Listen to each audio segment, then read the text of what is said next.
ব্যাঙ যখন পাড়ে উঠে আবার লাফাতে যাবে তখন সে অবাক হয়ে দেখল শিয়াল বিজয়ীর হাসি নিয়ে পাড়ের কাছেই দাঁড়িয়ে আছে। ব্যাঙ শান্তভাবে বলল, শিয়াল ভাইয়া, এটা কিভাবে সম্ভব হলো? শিয়াল বলল, ব্যাং ভাইয়া, তুমি তো লাফে আর সাঁতারে খুবই দ্রুত, তাতে কোনো সন্দেহ নেই। কিন্তু তুমি ভুলে গেছো যে তুমি টিলার দিকে যাওয়ার বদলে পুকুর পেরিয়ে টিলার দিকে যাচ্ছ। আমি বুদ্ধি খাটিয়েছিলাম।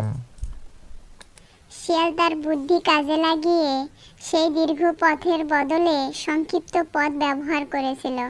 সে জানতো জলপথ দ্রুত হলেও ডাঙায় তার থেকে ভালো উপায় আছে।